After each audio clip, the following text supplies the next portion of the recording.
Vayan a una buena biblioteca y diríjanse a la sección de libros sobre leyes. Quedarán impresionados por la interminable colección de tomos que llenan las estanterías de la biblioteca de un país.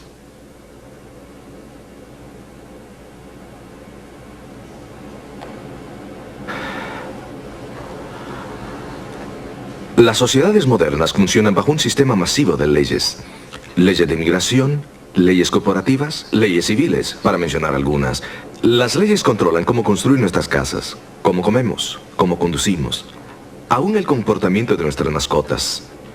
A veces nuestras leyes son insignificantes, a veces irritantes, pero sin ellas desaparecería la civilización.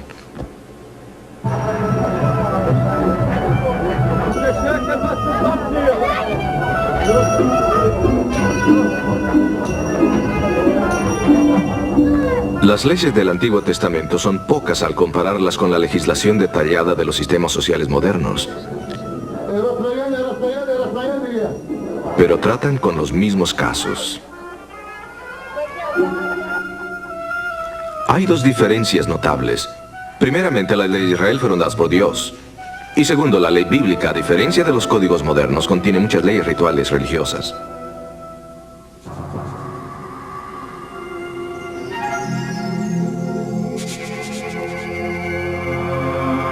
Este es el desierto del Sinaí, o desierto de Sin, como se le conocía en el Antiguo Testamento. Atrás se distingue la cordillera del Sinaí. Fue en una de estas cimas que Moisés recibió los 10 mandamientos de manos de Dios. Los 10 mandamientos, o decálogo, como también se lo llama, es el corazón del sistema legal del Antiguo Testamento. La preponderancia de los 10 mandamientos en el sistema legal del Antiguo Testamento se deduce de varios factores. Primero, solo estos mandamientos fueron escritos por Dios.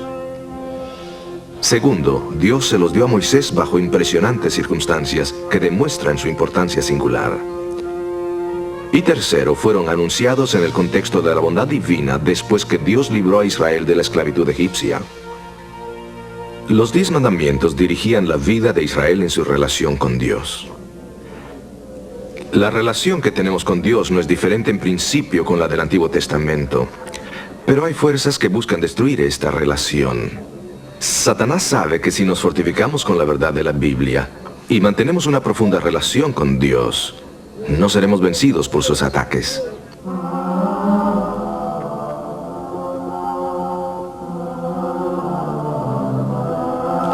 El ataque final que Satanás asestará contra aquellos que vivan en los últimos días será semejante al conflicto que experimentó Daniel y los hebreos en la antigua Babilonia. Será un conflicto sobre la adoración a Dios. Daniel predijo que en los últimos días habría una gran apostasía de la verdad de la palabra de Dios.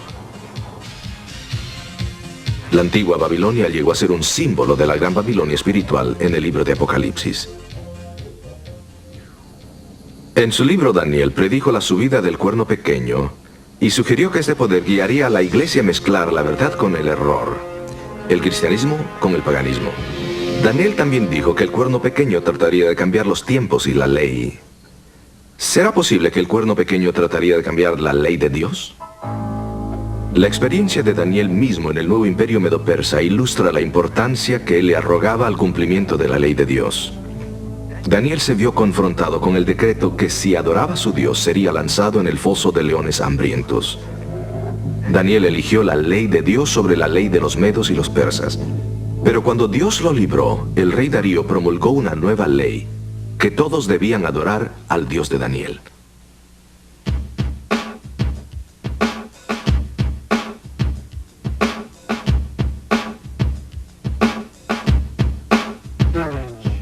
Pero aunque las leyes de Dios dictaban cómo debía vivir Daniel en el Antiguo Testamento, ¿acaso Dios requiere que los que viven en una sociedad moderna vivan de acuerdo a los códigos antiguos?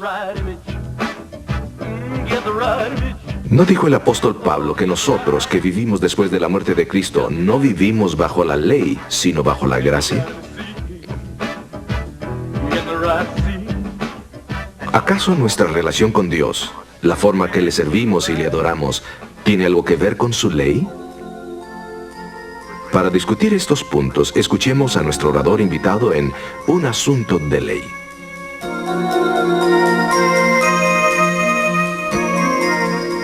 ¿Cómo están, amigos? Gracias nuevamente por estar aquí. El tema que estamos estudiando se pone cada vez más interesante, ¿no les parece? Para poder comprender completamente este asunto fascinante de la ley que Daniel menciona en el capítulo 7, debemos refrescar nuestra mente. Recordaremos 3 puntos esenciales que Daniel enfatiza en cada capítulo. Primero, hay una grande controversia actualmente en el universo entre Cristo y Satanás. Y uno de los puntos principales en este conflicto es la forma como se adora a Dios. El surgimiento y la caída de las naciones descritas en este libro no ocurre simplemente por coincidencia. Hemos notado cómo Dios está en el control de los eventos humanos. El último gran conflicto que el pueblo de Dios enfrentará en esta tierra será muy semejante al que Daniel y sus 3 amigos enfrentaron en Babilonia. El punto del conflicto estará en la forma como el pueblo adora a Dios.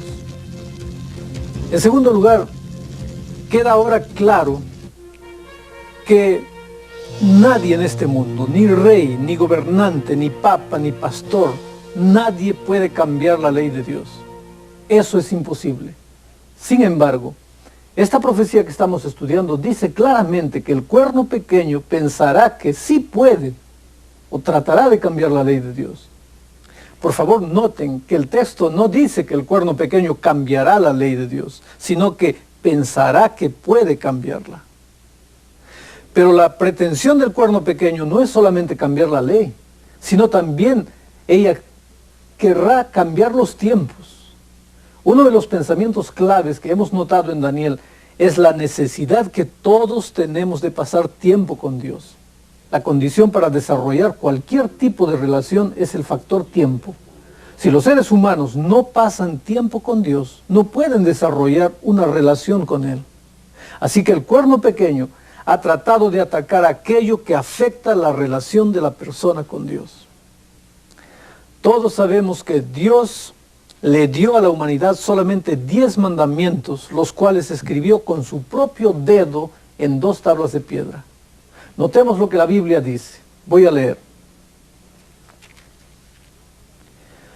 Y dio a Moisés, como acabó de hablar con él en el monte de Sinaí, 2 tablas de testimonio, tablas de piedra escritas con el dedo de Dios. Es interesante notar que los 10 mandamientos son la única parte de la Biblia que Dios mismo escribió con su propio dedo. Ustedes recordarán que Moisés, cuando bajó del monte Sinaí y vio el pueblo danzando alrededor del becerro de oro, rompió las tablas de piedra. Cuando Dios lo llamó de nuevo al monte, no le dijo, bueno, ahora escríbelas tú. No. En realidad, Dios escribió los mandamientos por segunda vez. Esta es la clase de importancia que Dios le dio a la entrega de los 10 mandamientos. El resto de la escritura fue escrita por profetas, según Dios se comunicaba con ellos y les decía lo que debían escribir. Pero los 10 mandamientos eran de tal importancia que Dios los escribió con su propio dedo, 2 veces en tablas de piedra. No le dio el trabajo ni a Moisés ni a otro grande profeta. La escritura sobre la piedra indicaba de alguna manera que nunca serían cambiados y que serían para todos los tiempos. Pero noten ustedes la presunción del cuerno pequeño al tratar de cambiar la ley de Dios y los tiempos dentro de la ley. La única parte de la Biblia que Dios mismo escribió es la parte de la Biblia que este poder político religioso ha tratado de cambiar y alterar, y al hacerlo ha atacado al mismo Dios. Permítanme ahora explicarles por qué el tratar de cambiar los 10 mandamientos de Dios es un ataque hacia Dios personalmente. Los 10 mandamientos son una transcripción o una copia del carácter de Dios. Ellos nos revelan cómo es Dios.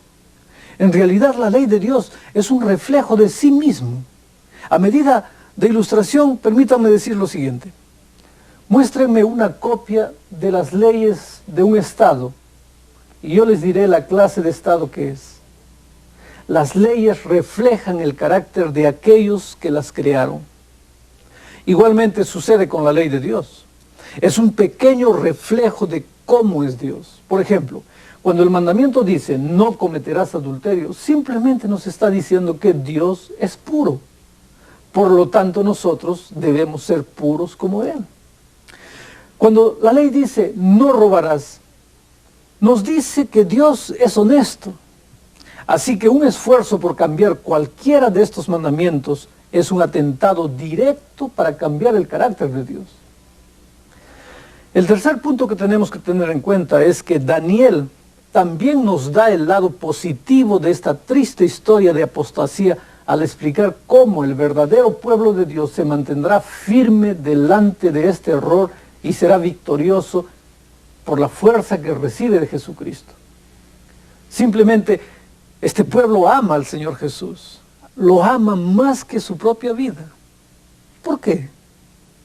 Porque ellos han desarrollado un lazo de amor muy estrecho con Jesús. Ustedes recordarán que en Daniel 6 y en la experiencia de Daniel en el foso de los leones se nos muestra que el verdadero pueblo de Dios, como Daniel, tomará tiempo todos los días para orar y para leer la palabra de Dios. Esta, mis amigos, es la única fuente de fortaleza para prevalecer en el último grande conflicto que viene a este mundo. El cuerno pequeño es el agente que Dios dice que introducirá en la iglesia cristiana enseñanzas que ni Jesús ni los apóstoles enseñaron. El diablo sabe que si puede hacer que la estrecha relación entre Cristo y su pueblo se debilite, entonces él puede lograr que ellos se aparten de las simples verdades que Jesús quiere que ellos sigan. Es la Biblia la única fuente que nos da una comprensión clara de lo que es correcto o es incorrecto. La Biblia nos dice lo que Dios espera de nosotros. Así que una forma artera e ingeniosa que el diablo tiene es la manera como ha usado el poder del cuerno pequeño para tratar de cambiar la ley de Dios que tiene que ver directamente con nuestra íntima relación con Él. En nuestro estudio de hoy descubriremos el cuerno pequeño que puede realmente, si puede realmente cambiar la ley de Dios o no. Y en nuestro próximo programa estudiaremos las increíbles declaraciones con las cuales el cuerno pequeño ha tratado de cambiar la ley de Dios. Notemos primeramente esta descripción de lo que el cuerno pequeño hará. Voy a leer. Y hablará palabras contra el Altísimo, a los santos del Altísimo quebrantará. Pensará en mudar los tiempos y la ley, y entregados serán en su mano hasta tiempo y tiempos y medio tiempo. Ustedes pueden ver la presunción del cuerno pequeño. Tratar de cambiar o interferir con cualquier parte de la Biblia sería suficientemente malo, pero tratar de cambiar la única parte de la Biblia que el mismo Dios escribió, permanecerá como un ataque contra el mismo Dios. Con razón Dios está disgustado con este ataque. Recuerden que los 10 mandamientos fueron dados a la humanidad bajo circunstancias asombrosas en el monte Sinaí. En aquella ocasión Israel recién salía de la esclavitud de Egipto. Dios entregó los mandamientos a Israel y en consecuencia también lo entregó para nosotros. Lo entregó como directrices necesarias para el diario vivir. Así que antes de darle un vistazo a lo que dicen los mandamientos sobre nuestra vida, vayamos al monte Sinaí y reconstruyamos las circunstancias en que los mandamientos fueron dados a Moisés. Miremos lo que el video nos muestra ahora.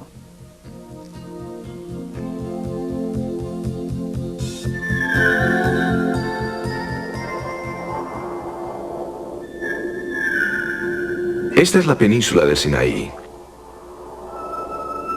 Los israelitas antiguos viajaron a través de este desierto hostil en su famoso éxodo de Egipto hacia la tierra prometida. A decir de todos, debían haber perecido y desaparecido de la historia sin siquiera llegar a Palestina. Moisés, su líder, adjudicó el éxito de su empresa a la intervención supernatural de Dios.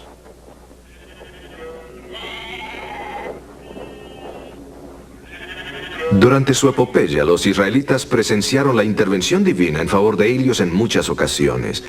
La más famosa de ellas fue el cruce del Mar Rojo. Pero durante su esclavitud en Egipto, los israelitas no se habían educado y eran indisciplinados. Sin embargo, Dios deseaba convertirlos en una nación modelo. El Éxodo fue el comienzo de ese proceso. En su camino, los israelitas acamparon en las faldas del monte Sinaí.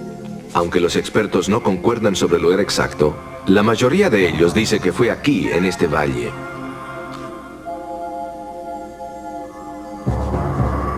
Fue en una de estas cimas que Dios le dio a Moisés los 10 mandamientos. El libro de Éxodo lo describe como un evento pasmoso, con fuego, humo y una voz de trueno que salía de la montaña.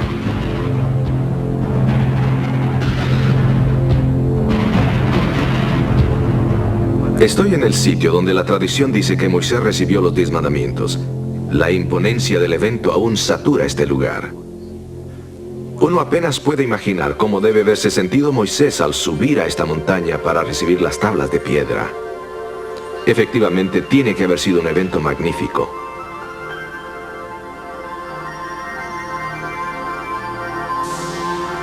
Allí en el Sinaí trataron con un Dios totalmente diferente. Un Dios personal, un Dios que podían percibir, que podían escuchar. Él les habló, negoció con ellos, se comunicó con ellos. Estaban allí en el monte Sinaí, en el valle al pie de la montaña, y lo experimentaron con temor. Y esto dejó algo muy claro en sus mentes, que era un Dios verdadero, que estaba allí. Aun si hay momentos en la vida en que uno no lo ve, allí está. Y Él elige algunas oportunidades para entrar a la vida de uno. Y eso es lo que ocurrió allí en Sinaí.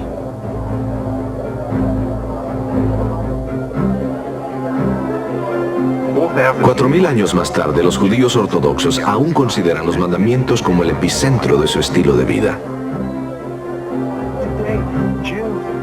Hoy, los judíos todavía recuerdan aquel momento especial en que Dios utilizó la naturaleza para comunicarse y para dejar su impresión.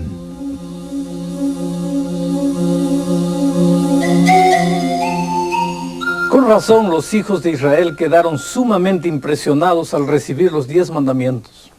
Aún después de todos estos años, el Sinaí sigue siendo un lugar impresionante. Veamos ahora los 10 mandamientos y notemos lo que ellos dicen. Primero, no tendrás dioses ajenos delante de mí. El segundo, no te harás imagen, no te inclinarás a ellas ni las honrarás. El tercero, no tomarás el nombre de Jehová tu Dios en vano. Ahora, si tomamos estos 3 mandamientos en conjunto, veremos que señalan la supremacía del verdadero Dios como el único Dios digno de adoración, honor y respeto. El cuarto mandamiento, acordarte has del día de reposo para santificarlo. El séptimo día será reposo para Jehová tu Dios.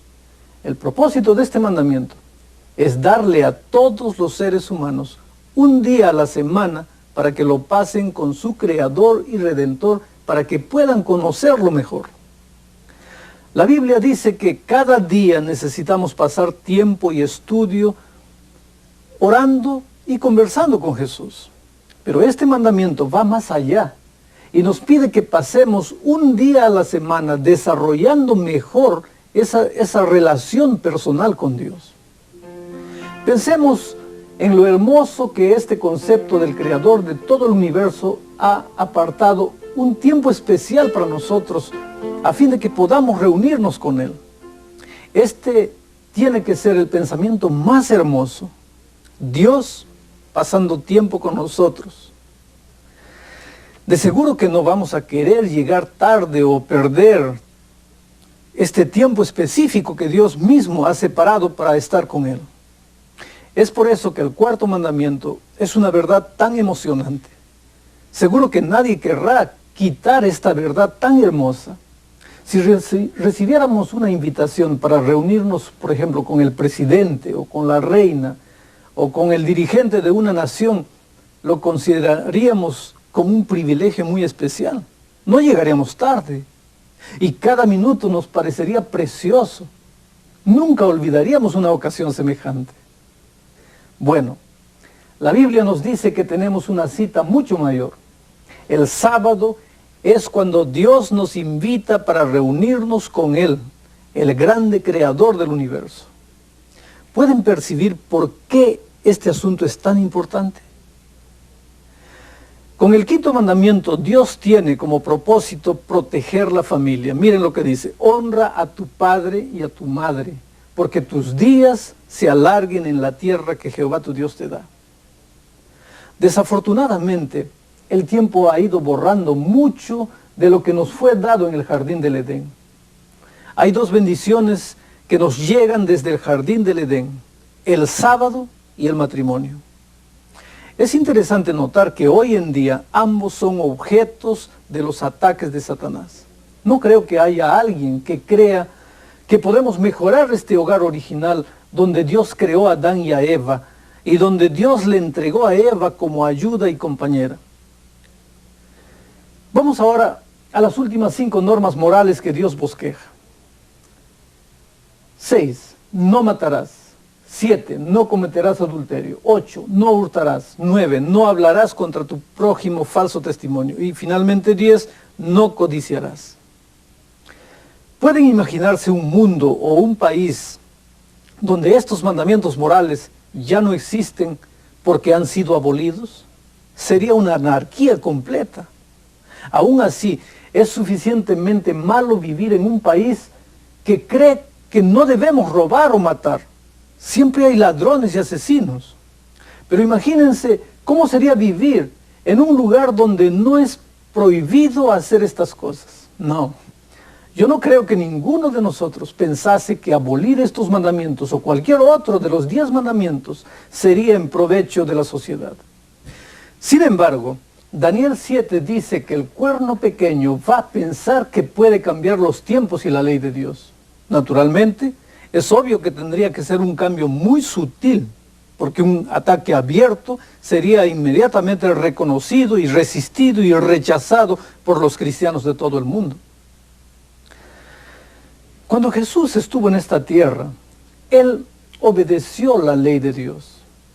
La Biblia nos da abundantes declaraciones de que Él vivió a la altura de los principios de la ley de Dios. Infelizmente, el pueblo que vivía en sus tiempos, los judíos, los fariseos, llevaron la observancia de los mandamientos a un extremo de fanatismo. Para que nosotros tengamos una visión correcta de esto, es necesario que nosotros miremos este vídeo que viene a continuación.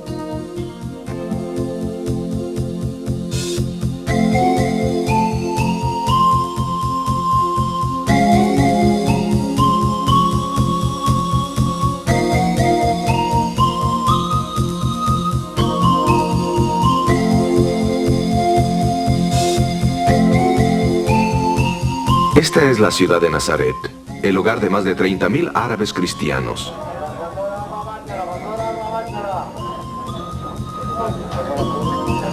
Jesús nació en Belén, pero se crió en Nazaret, trabajando con su padre José en su taller de carpintería. Cuando era niño, sin duda que Jesús vino muchas veces al bazar de Nazaret para comprar comida para su madre. También debe haber acompañado a su madre al pozo de la aldea para sacar agua para ese día. El pozo es ahora un altar cristiano conocido como el Pozo de María.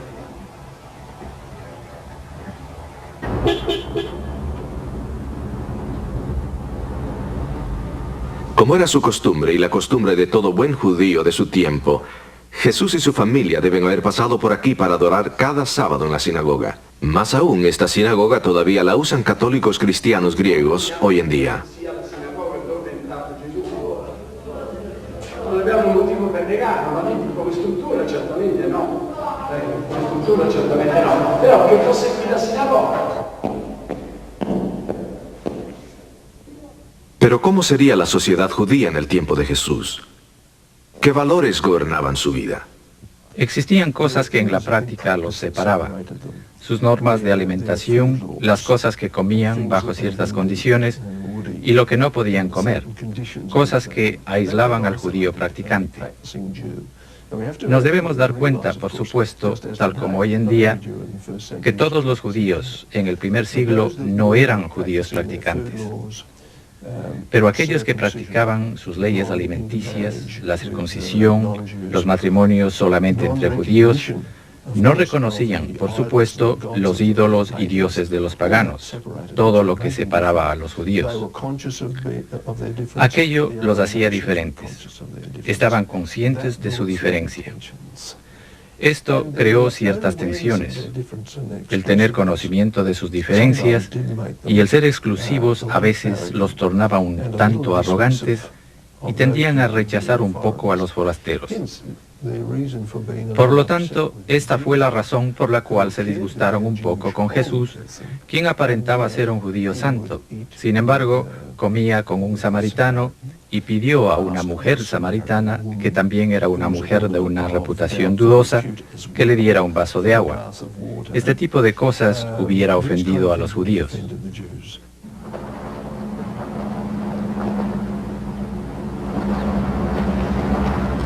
Este es el mar de Galilea, donde Jesús pasó mucho tiempo enseñando, predicando y ministrando delante de la gente.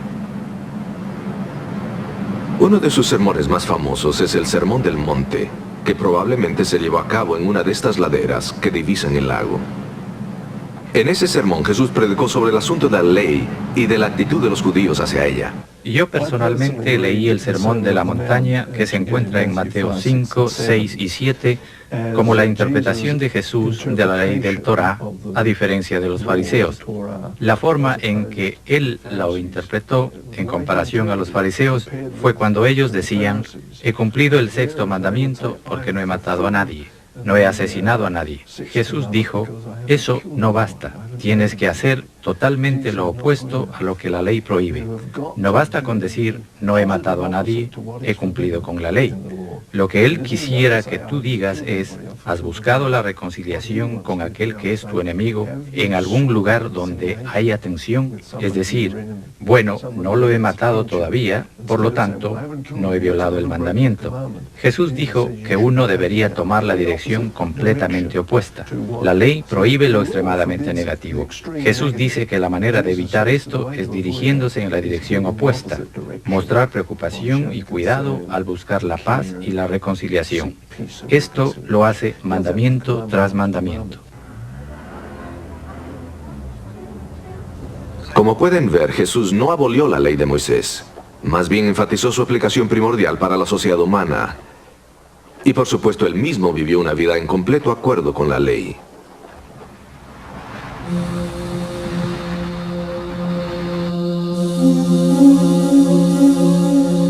Hoy en día, en la cristiandad moderna, encontramos diferentes actitudes hacia los 10 mandamientos. Pero por más sinceras que estas actitudes puedan ser, es posible que estén tan equivocadas como la actitud de los judíos hacia la ley de Dios en los tiempos de Cristo. Explico. Los judíos querían obedecer los mandamientos de Dios, pero en su entusiasmo sobrecargaron a todo el mundo con sus leyes y reglamentos de hombres, que virtualmente pasaron a enseñar que la salvación era la recompensa que Dios daba por haber guardado los mandamientos. Pero muchos cristianos hoy se han ido al otro extremo, al extremo opuesto. Ellos piensan que ya no es necesario obedecer los mandamientos de Dios porque somos salvos por la gracia. Y que esa gracia nos libera de cualquier obligación de obediencia a la ley de Dios.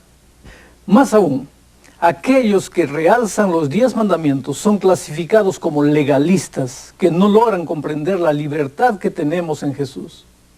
Este es el lado opuesto del péndulo donde se encontraban los judíos del tiempo de Jesús. Permítanme decirles claramente que la Biblia enseña que solamente hay una forma para la salvación de una persona, y esa es por la gracia de Dios.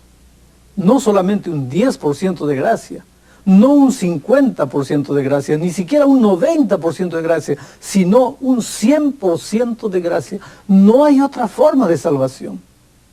No podemos construir con una sola puntada humana el vestido maravilloso de la salvación. Es un regalo total y no hay nada que podamos hacer o añadir a ese regalo perfecto y completo. Los que dicen que porque somos salvos por gracia ya no necesitamos la ley, generalmente no logran comprender el claro propósito de la ley. La ley, como ven, nunca fue dado para salvarnos. Ese no es el propósito de la ley, esa no es su función. El papel que desempeña la ley es simplemente mostrarnos que lo que está bien o lo que está mal. Revelar la norma que Dios quiere que hagamos o dejemos de hacer. Permítanme ilustrarlo de la siguiente manera. En Santiago 1, 22 al 25 se compara la ley de Dios a un espejo. Miren lo que dice. Mas sed hacedores de la palabra y no tan solamente oidores, engañándoos a vosotros mismos.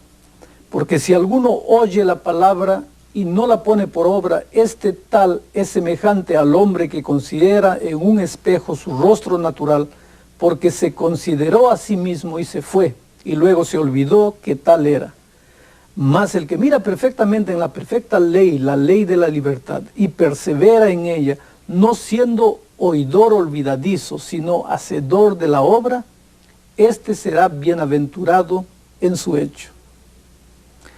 Ahora, voy a hacer una ilustración bien práctica para explicar lo que este texto está diciendo.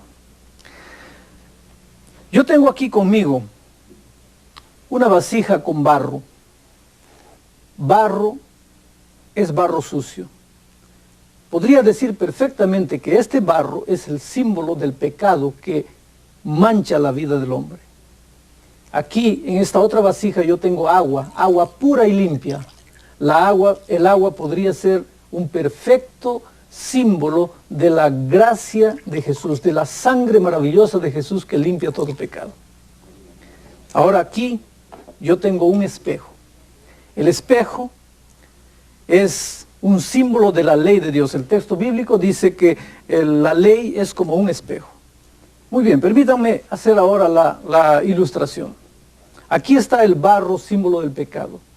Yo estoy yendo por la vida, soy un ser humano y me mancho con el pecado de esta vida. Hay un problema con el pecador. Yo no puedo mirarme a mí mismo. Entonces, mi vida está llena de pecado, pero yo no me doy cuenta de la situación. Todas las personas se ríen de mí. El único que no sabe por qué los otros se ríen de mí soy yo, porque no tengo la capacidad de mirarme a mí mismo. Si no hubiese espejo, yo nunca sentiría la necesidad de ir a buscar el agua para lavarme. Pero ahora yo tengo aquí en mis manos el espejo que, según el texto de Santiago, es la ley de Dios. Yo me miro en el espejo y al mirarme en el espejo quedo horrorizado dándome cuenta de mi triste situación. Ahora, si yo tratase de lavarme con el espejo, miren lo que va a suceder. Yo me voy a ensuciar mucho más, porque el espejo no sirve para lavar. La función del espejo es solamente mostrar la necesidad del agua. Ahora que me mostró la necesidad, yo debo ir al agua. Y ahora sí, el agua me limpia de toda suciedad. La gracia de Cristo me limpia de todo pecado.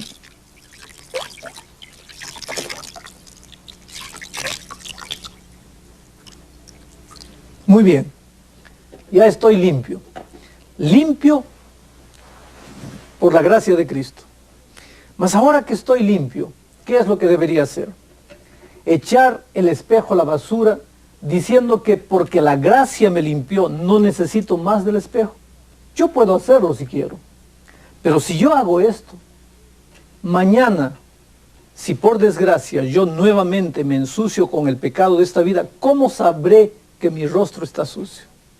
Entonces, amigos queridos, ustedes se dan cuenta que es necesario, mientras haya pecado en esta vida, es necesario que haya un espejo que me muestre mi situación. Y ese espejo, la ley de Dios, me hace sentir la necesidad de correr a los brazos de Jesús para bañarme en su gracia y ser limpio únicamente por su gracia. Mis amigos, si los 10 mandamientos hubieran sido abolidos, entonces no sabríamos lo que es bueno y lo que es malo. Muchos hoy en día ya no tienen en mente un concepto claro de lo que es bueno y lo que es malo. Muchos parecen haber abandonado la ley de Dios. La sociedad ya no parece aceptar una norma absoluta. Y una vez que se quita la norma, la sociedad comienza a desplomarse. Hoy en día lo podemos ver en la falta de ley y orden que existe por todas partes. Permítanme repetir lo que la Biblia nos dice, que el propósito de la ley es salvarnos, no es salvarnos, sino que simplemente nos dice lo que es correcto y lo que no lo es. Para fijar una norma de moralidad, tenemos siempre que estar mirando para la Biblia. Miren este texto de San Pablo. Porque por las obras de la ley ninguna carne se justificará delante de él, porque por la ley es el conocimiento del pecado. ¿Ustedes se dan cuenta? La ley no puede justificarnos o ponernos bien delante de Dios jamás. Es simplemente para revelarnos nuestra necesidad de la gracia.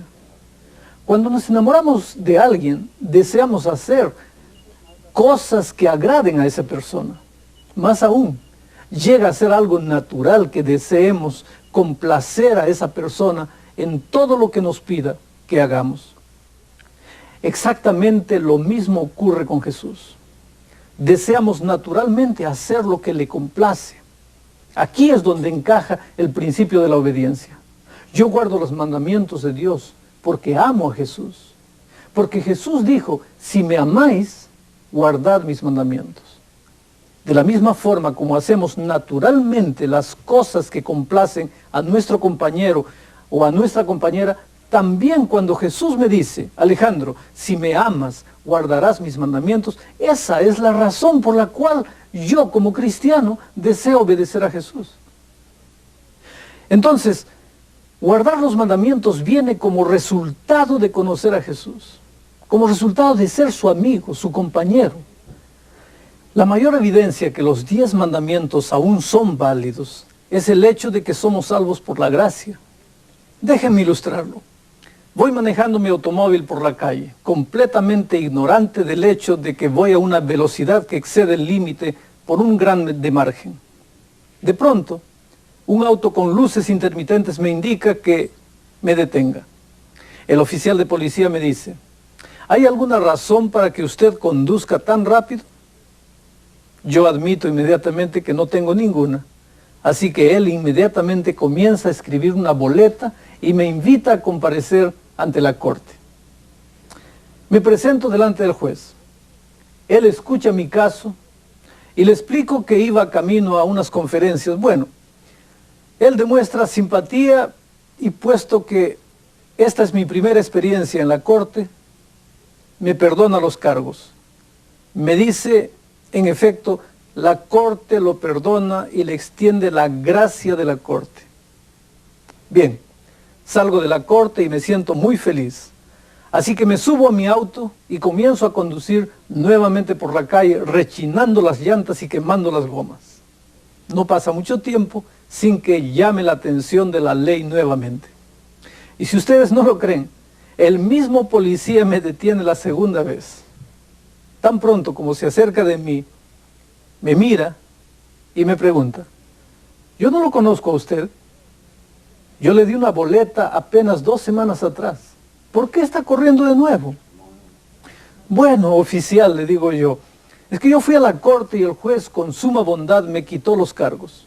Me dijo que la corte me extendía su gracia. Yo quiero que usted sepa que puesto que ahora estoy bajo la gracia del juez, no tengo nada que ver con su ley. ¿Saben ustedes lo que me respondería el policía? Usted no es un asunto de gracia, usted definitivamente es una desgracia. No, mis amigos, nadie sería tan necio como para ponerse a discutir así. En la vida real nadie haría eso. Y sin embargo, Cuando se trata de la gracia y la ley, eso es exactamente lo que algunos hacen. Creen que puesto que somos salvos por la gracia, eso nos libra de nuestra obligación de obedecer los 10 mandamientos de Dios. Quiero decirles que si a mí me quitaron los cargos de una multa por exceso de velocidad, entonces en el futuro sería mucho más cuidadoso. Y escuchen, algo más, la mayor evidencia de que los mandamientos aún son válidos es el hecho de que aún necesito de la gracia. Si no hubiese una ley que prohibiera el exceso de velocidad, yo no necesitaría la gracia de la corte. Por ejemplo, supongamos que el policía entra en la pieza donde ustedes están viendo el video y les dice, ustedes quedan arrestados, y se los lleva a todos esposados a la corte. El juez les dice, ¿por qué trajeron a esta gente a la corte? ¿Qué crimen han cometido? El policía responde, estaban estudiando el libro de Daniel. Entonces el juez los mira y les dice, no veo ningún crimen en esto, entonces los perdono. Ustedes podrían reclamar al instante, no necesitamos su perdón, no necesitamos su gracia, porque no hemos transgredido ninguna ley. Ustedes entienden, el hecho de que necesitamos ser salvos por gracia es la mayor evidencia de que los mandamientos aún son válidos para todos nosotros. Hay otro punto que debemos notar, y es que los hombres y mujeres son salvos solamente por gracia, no solo en los tiempos del Nuevo Testamento, sino que esta era la forma en que los hombres fueron también salvos en el Antiguo Testamento. Ya sea que los hombres hayan vivido en el Nuevo Testamento o en el Antiguo, la manera de salvarse siempre fue la misma.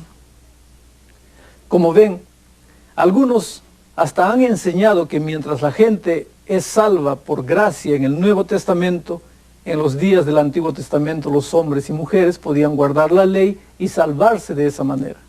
Muchas veces esto se menciona como una ley de dispensación, pero eso es imposible. Cuando una persona peca, no hay forma que pueda limpiarse o por sí mismo pagar ese pecado.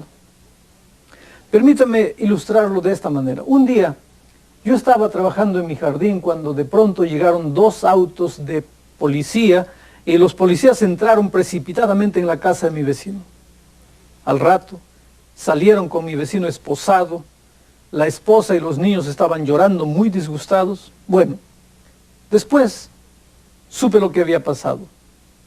Aparentemente había sido arrestado porque sospechaban que había cometido un crimen 15 años atrás. No solamente me sorprendí yo, sino todo el barrio. Nadie lo pudo creer. Esta familia era una familia correcta. Era lo que se podía llamar gente modelo. Finalmente comenzó el juicio de mi vecino. Yo tuve que comparecer como testigo de la defensa para decirle a la corte cómo vivió este hombre desde que yo lo conocí.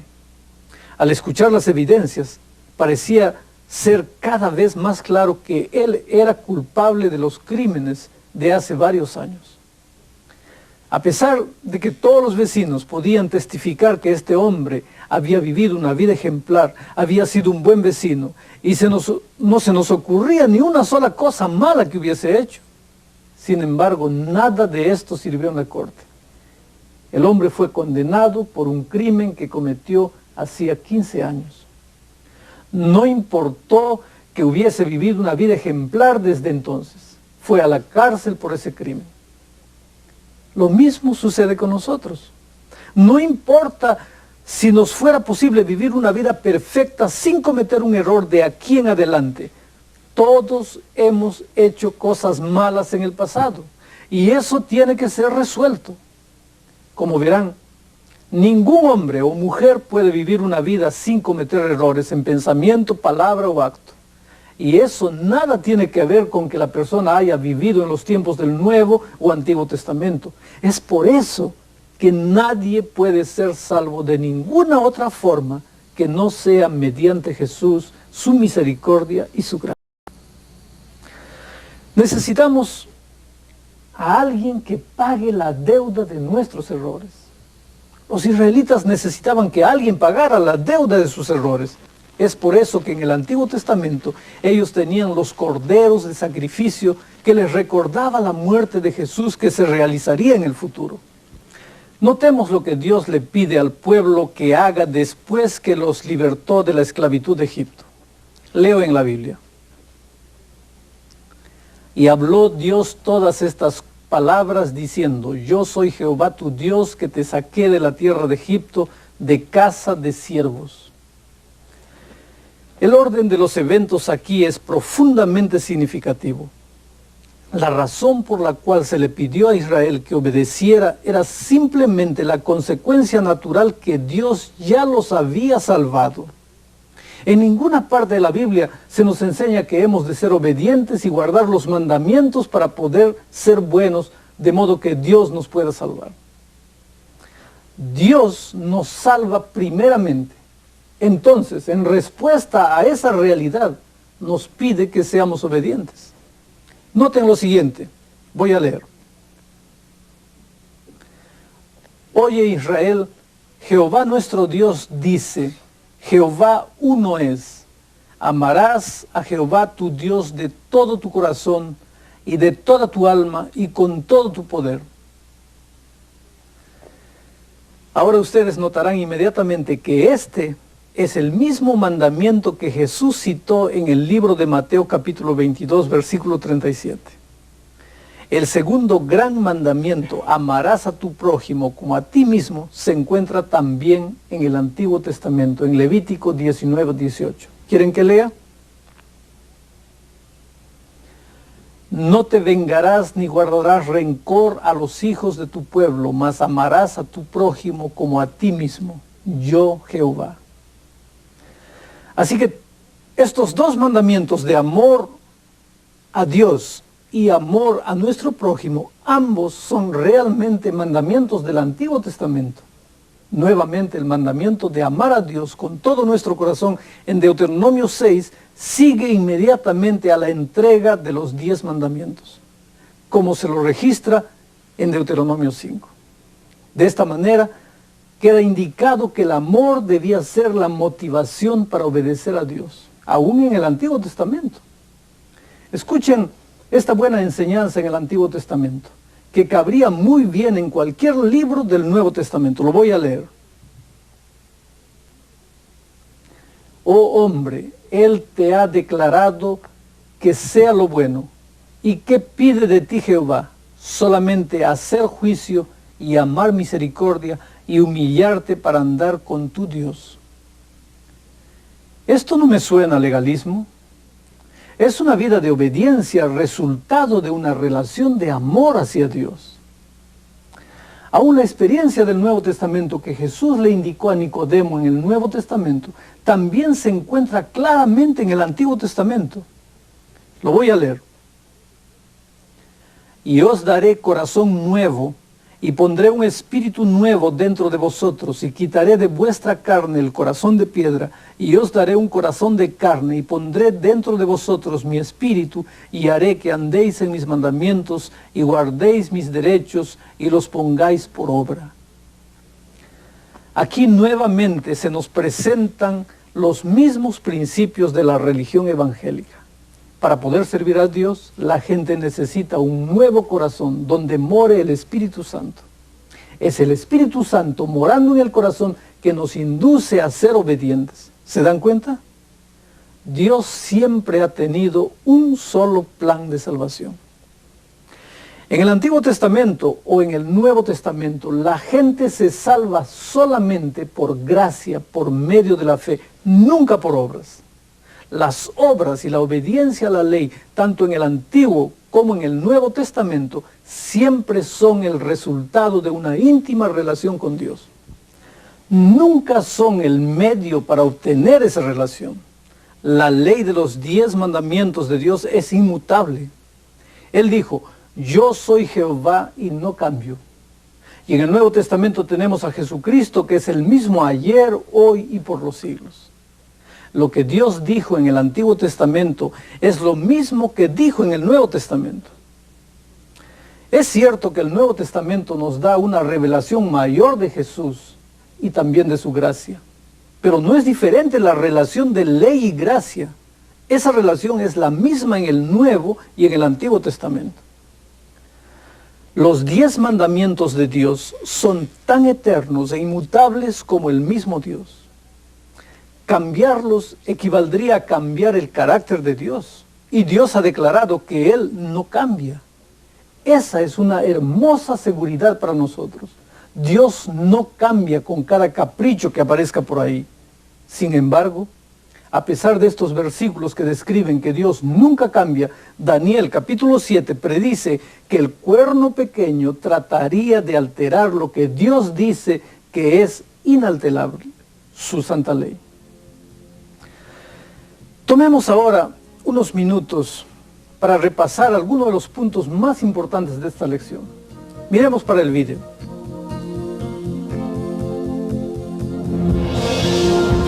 La importancia del decálogo en el sistema legal del Antiguo Testamento queda claro por varios factores. Primero, solo estos mandamientos fueron escritos por Dios. Segundo, Dios se lo dio a Moisés bajo imponentes circunstancias que subrayan su singular importancia.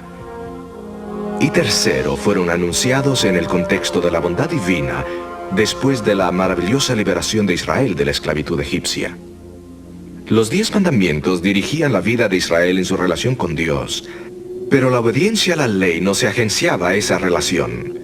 La amistad de Dios hacia Israel fue siempre un don.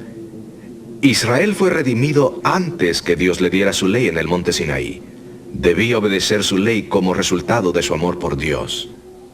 Puesto que Dios escribió los 10 mandamientos él mismo, sería una blasfemia que algún ser humano los falseara. Pero la Biblia habla de un poder blasfemo, perseguidor, que trataría de cambiar la ley de Dios, la base misma de la moralidad. En su famoso Sermón del Monte, Jesús dijo que no había venido a abrogar la ley o los profetas. Su misión, dijo él, fue la de cumplirla. ¿Pero acaso no nos enseña el apóstol Pablo que los cristianos no están bajo la ley sino bajo la gracia? Así es. Pero es importante saber qué quiso decir con eso. Una cosa es clara. Él no dijo que los cristianos deben ignorar el decálogo. Pablo cita el 5º, 6º, 7º, 8º, 9º y 10º mandamiento como si fueran obligatorios para los cristianos. Obviamente no podría indicarles que guarden una ley que había sido abolida. Entonces, ¿anulamos la ley con esta fe? En absoluto. Lo que hacemos en realidad es respetar la ley. ¿Y qué entonces? ¿Pecaremos porque no nos hallamos en estado legal, sino en estado de gracia? De ninguna manera. ¿Qué diremos entonces? ¿Que la ley es pecado? Desde ya que no. De estas negaciones podemos concluir que la ley no ha sido abolida por la fe en Cristo y que la gracia de Dios no le da base al pecado. ¿Cuál es el problema? El problema es el pecado en el corazón humano. Somos atraídos a lo prohibido. ¿Pero qué quiere decir Pablo cuando dice que no estamos bajo la ley sino bajo la gracia? Estar bajo la ley es estar bajo el control de todo el sistema mosaico. Jesús nació como judío bajo este sistema y por tanto estaba obligado a observar todos los requisitos de la ley mosaica. Esto incluía no solo el decálogo, sino todas las leyes rituales generales de la vida tradicional judía. Estar bajo la ley significaba vivir como un judío del primer siglo. Muy temprano en su misión entre los paganos, los cristianos tuvieron que formularse una pregunta. ¿Tendrán que vivir los conversos gentiles como un judío del primer siglo, es decir, bajo la ley? La respuesta es no. Los conversos cristianos no tenían que ser circuncidados, celebrar sacrificios y rituales religiosos del judaísmo.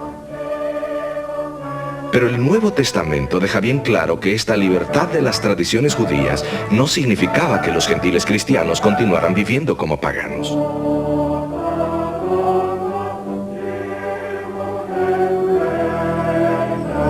La vida, muerte y resurrección de Jesús cambió al mundo. El pecado comenzó con la rebelión de Adán contra Dios y fue un poder dominante antes de la entrega de la ley en el monte Sinaí. La ley mosaica definía el pecado como transgresión, pero no podía curar el problema. Como las leyes del racismo no pueden obligar a amar, Tampoco la ley mosaica puede acabar con el pecado y la muerte. El pecado y la muerte continuaron reinando aún después de la ley mosaica. Al clasificar el pecado como transgresión, la ley mostró la seriedad del pecado. Fue la resurrección de Jesús, no la promulgación de la ley, lo que terminó con el reino del pecado y la muerte.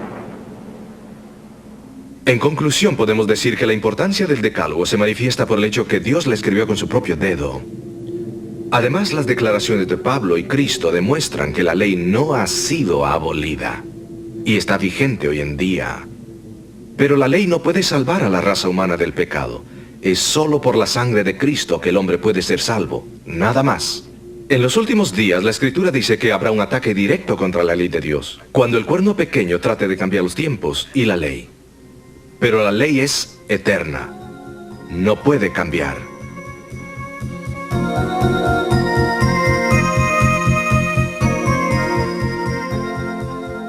Esperamos que hayan disfrutado del estudio de este tema. Nuestro próximo tema les mostrará los detalles de la forma como el cuerno pequeño ha cambiado la ley de Dios para poder engañar prácticamente al mundo entero. Es un tema muy importante que pocos comprenden hoy en día y sin embargo tiene implicaciones para cada uno de nosotros. Así que no importa lo que tenga que hacer, no se lo pierdan. Hoy estoy muy agradecido porque Dios no solo me invita a hacer lo que Él desea que yo haga, sino que también me da el poder para llevarlo a cabo. Sería una burla si Dios nos indicase lo que debemos hacer y nosotros nunca pudiésemos alcanzar la norma. Esa es la razón por la cual el Evangelio aún tiene poder para salvar a todo aquel que cree. Yo siento personalmente que hoy quiero responder nuevamente al Señor Jesús. Estoy seguro que ustedes también sienten lo mismo que yo. Están agradecidos porque Él ha provisto esta maravillosa salvación y este poder para vivir una vida de obediencia. ¿Les gustaría coger su papel y escribir estas palabras? Gracias por el don de la salvación. Hoy lo quiero aceptar. Seguramente tú lo quieres escribir como una oración y como un registro de tu decisión. Esto nos ayudará para que esta verdad llegue a ser parte de nuestra forma de pensar. Vamos a orar ahora. Querido Padre que estás en los cielos, muchas gracias porque cuando nos creaste no nos dejaste en las tinieblas. Nos entregaste tu santa ley para mostrarnos el camino por donde andar seguros.